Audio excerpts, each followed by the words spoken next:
ઉપસ્થિત તમામ ઉસ્તાદ સાહેબો તથા વિદ્યાર્થી મિત્રો, ઘણા દિવસથી આ કાર્યક્રમની તૈયારી માટે તમે લોકો જે શોખથી જે સમય આપી રાત અને દિવસ અને રાતના આખરી સમયનો પણ તમે લોકોએ આ કાર્યક્રમની તૈયારી કરી છે, તે બદલ સૌ તમે મુબારકબાદના લાયક પણ છો.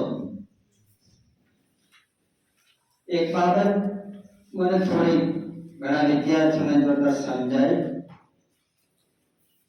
કે ઘણા લોકો તો આટલા શોખથી મહેનત કરી આ કાર્યક્રમની તૈયારી કરી અને અહીંયા પોતાનું કર્તવ્ય બતાવી પોતાની શૈલીથી વિવિધ ભાષાઓમાં તકરીરો રજૂ કરી. પણ ઘણા એવા છે જેમણે આ કાર્યક્રમમાં એકદમ રસ અને રુચિ લીધી જ નથી. આ એક એમના માટે એમના જીવન માટે દુર્ભાગ્યપૂર્ણ વાત છે. આવું હોવું જોઈએ નહીં. મિત્રો, આ કાર્યક્રમથી શીખો. આગળ જતા તમારું જે મેદાન છે એ મેદાનમાં સારામાં સારું એક હથિયાર આ તમારી સ્પીચ તકરીર હશે. તો જે લોકો રસ નથી દાખવ્યો, રુચિ નથી લીધી, એમને હું વિનંતી કરીશ કે આ વાતથી દૂર ભાગે નહીં. તમારો મકસદ જે છે એનાથી દૂર ભાગો નહીં, પણ આમાં સામેલ થાઓ.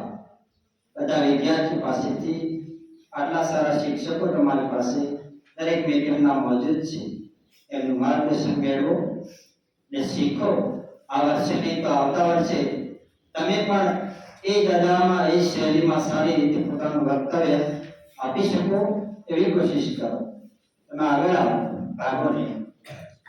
અલહમદુલિલ્લાહ આજનો કાર્યક્રમ વિવિધ ભાષાઓના તે જોતા સારું રહ્યું. હું મુબારકબાદ આપું છું આ કાર્યક્રમના આયોજકોને, નિર્ણાયકોને, સંચાલકોને, તમામ વિદ્યાર્થીઓને. સલામ.